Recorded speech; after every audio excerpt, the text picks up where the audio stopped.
Hi everyone, I guess I wanted to make another video. I wanted to make a video about the Conti case and how the Watchtower Bible Tract Society settled this case for several $1,000,000, which I'm not surprised that they settled. I don't think they would ever want any case to completely go to trial because it's going to make them look bad. And shout out to JW Fairytale. I was watching your video. It was awesome, as your videos always are. And I remember in the video you were reading some of the information from some of the sealed documents that I think it said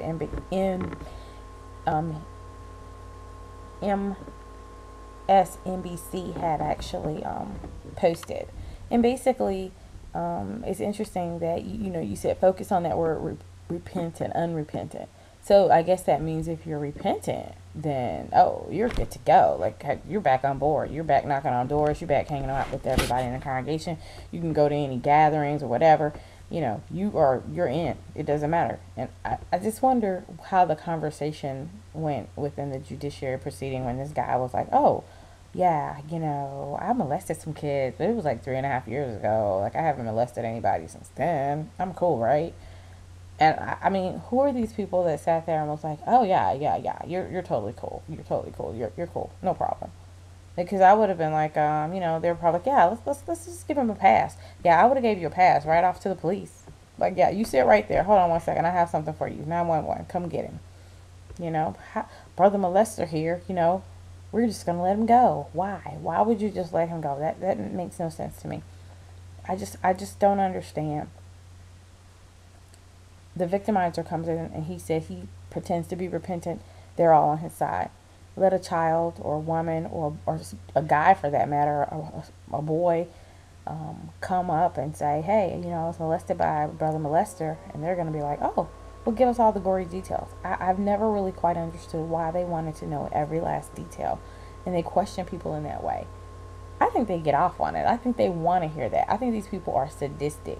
A lot of people, I have mixed feelings about JWs because, sometimes I want to be like, oh, they're sweet people. But then, it's like at some point, people, you cannot continue to fall back on, their brainwash. Because I don't understand how you sit on a committee and just say, oh, well, I'm good. This is good to go. Like, I just can't imagine why you would think that, was appropriate or it was okay.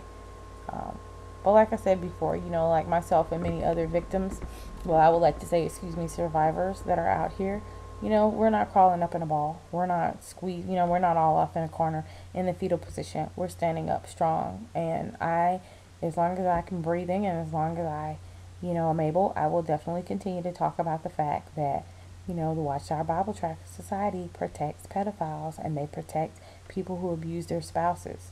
They protect them. And if anybody wants to sign up for your child to be molested or abused, this is the place to sign up for it because the likelihood is going to be great.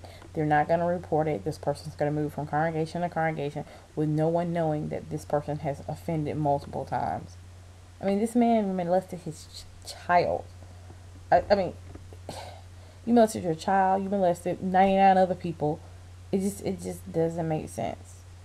And the crazy thing is this person got out of jail and went right back, and they just accepted him with open arms. But let you go to the elders and say, well, I just wanted to read my Bible and not read the Watchtower and Awake. They would quickly try to kick you out of the organization. But this man, it took them 3 decades to even think that he possibly did something wrong. I mean, I just don't understand that rationale. I mean, I haven't read the entire elders book, but if there's a rule for that says, okay, 3 years, which I believe it is, but still, as a parent, as a human being, how could you sit back and just say, yes, this is okay? I'm going to agree with that. I cannot imagine what type of mind or where you would have to be mentally to sign up for that. I don't know, but I'm just glad that this court case is out there. I hope there are many more court cases that come up that speak about this same thing. And like I've said in previous videos, and I'll say it again, Watchtower Bible Tract Society does not protect children. They don't protect women who are abused at all. They don't do it. They are just protectors of pedophiles. They fight adamantly in court to protect them. You know, it's terrible. It's sickening to know what they do. But I will continue to say it. And hopefully people are listening. Hopefully someone out there that's contemplating going into this organization will think again. I mean, if it's not for yourself, think about your child and what you may be exposing them to. Because once this is done to you, your life changes forever. You're no longer that innocent kid anymore.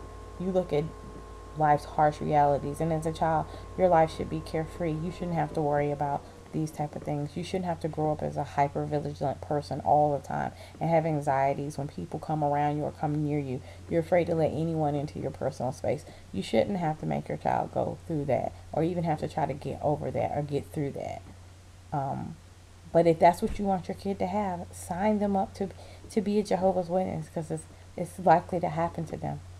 The only other thing I have to say is that, watch out, Caleb and Sparlock. You know what? You're not above this either. They'll probably come up with a cartoon elder molester to come and get you guys too. Anyway, you guys have a great evening. Bye.